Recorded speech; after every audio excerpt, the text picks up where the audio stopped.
Gen Z आन्दोलनपछि मन्त्रीमण्डलको मन्त्री परिषदको गठनमा जुन खालको हस्तक्षेप अदृश्य शक्ति विदेशी तपाईको चाहिँ नि कूटनीतिकहरूबाट भयो त्यसको प्रज्वल उदाहरण डाक्टर निकोलस भुसालको प्रेस मिटबाट जानकारी भएकै हो। उहाँले बालेन शाह के रे काठमाडौँ महानगरपालिकाको मेयर मेरो साथी मेरो समकक्षी भएको छ, उहाँले मलाई मन्त्री बनाउन चाहेको भनेको छ र यसको कन्फर्म गर्नको निम्ति भारतीय दूतावासमा गएर तपाईको चाहिँ नि मिलाउनु पर्ने भनेकोबाट यो तपाईको अभिव्यक्त भएको बेहोरा जानकारी गराउन चाहन्छु।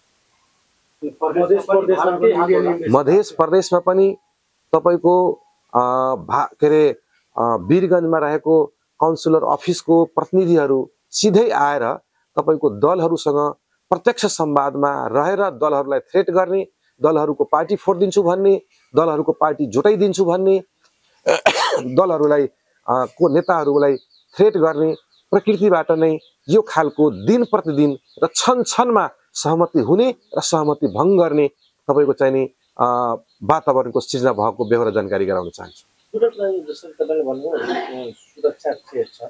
सुरक्षा थ्रेट भनेको मलाई र संवैधानिक निकायमा रहेकालाई मेरा मन्त्रीहरूलाई छ, यो मैले अन्यलाई भनेको होइन। जस्तो मैले भन्न खोजेको विषय के हो भने म नेपाल सरकारको तपाईको चाहिँ नि आर्मीको सुरक्षा मसँग छ, नेपाल सरकारको विशेष के रे सशस्त्र प्रहरीको सुरक्षा मसँग छ, नेपाल सरकारको जनपद प्रहरीको सुरक्षा मसँग छ। तर पनि मलाई सुरक्षा थ्रेट छ भने मान्य सभामुखजीको सुरक्षामा एउटा टुकडी नै छ तपाईको चाहिँ नि त्यहाँ के रे जनपद प्रहरीको, अन्य मन्त्रीहरूसँग पनि तपाईको चाहिँ नि सुरक्षा छ।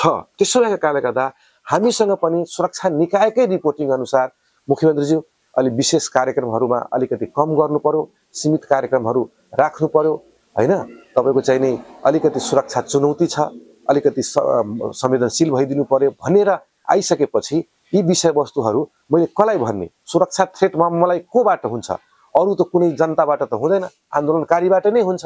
त्यसो भएका कारणले गर्दा यदि म सुरक्षित छैन भने कुनै अन्य व्यक्ति त सुरक्षित हुन सक्दैन। म माननीय छु, म सुरक्षित छैन भने अन्य दलको माननीय सुरक्षित हुन सक्छ। त्यसो भएका कारणले गर्दा उहाँले तपाईको चाहिँ नि मलाई आक्रमण गर्दाखेरि मेरो समर्थक र मेरो तपाईको चाहिँ नि पार्टीको कार्यकर्तालाई उहाँलाई आक्रमण नगर्ला भन्न सकिन्छ।